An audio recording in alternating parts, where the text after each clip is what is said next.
일제 강제동원 피해자들이 지난해에 이어 두 번째로 전범기업을 상대로 집단 손해배상 소송을 제기했습니다. 이번 소송에선 25년 전 파산한 전범기업을 상대로도 손해배상을 청구해 소송의 목적이 물질적 배상이 아닌 진심 어린 사과라는 점을 분명히 했습니다. 송정근 기자의 보도입니다.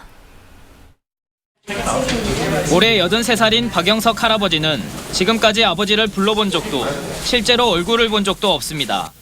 태평양 전쟁이 한창인 1942년 노예노동으로 악명 높은 일본 홋카이도 탄광기선으로 끌려간 아버지가 붕괴 사고로 숨졌기 때문입니다. 지금까지도 아버지 얼굴을 전혀 알 수 없기 때문에 참으로 어렸을 때에 너무나 슬픈 세상을 보냈습니다.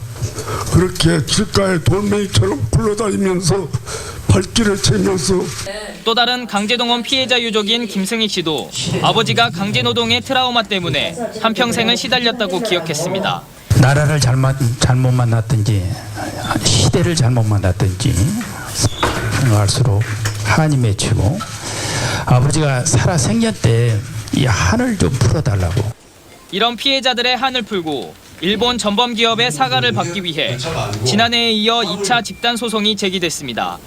이번 소송에는 지난해 근로정신대 시민모임이 모집한 강제동원 피해자와 유족 500여 명 가운데 피해 사실 소명이 가능한 33명이 참여해 미쓰비시 중공업과 홋카이도 탄광기선 등 6개 전범기업을 상대로 배상을 청구했습니다. 홋카이도 탄광기선은 지난 1995년 파산했지만 피해자들은 이번 소송의 목적이 물질적인 배상보다는 강제동원의 불법성을 고발하고 일본의 사과를 촉구하기 위해서 하는 걸 분명히 하기 위해 소송 대상에 포함했습니다. 홋카이도 탄광기선은 파산한 기업이다. 이런 부분에 대해서 모든 설명을 다 했습니다.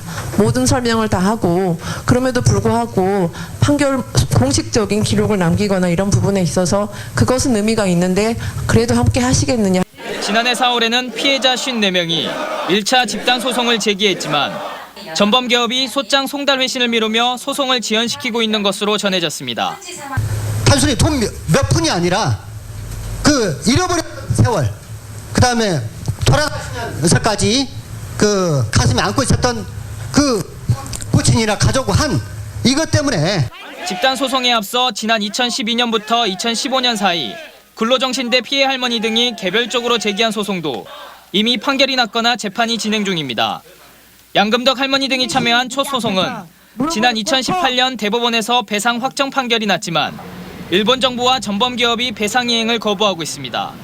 다른 피해자 6명이 제기한 두 번째와 세 번째 소송은 대법원의 최종 판결을 기다리고 있습니다.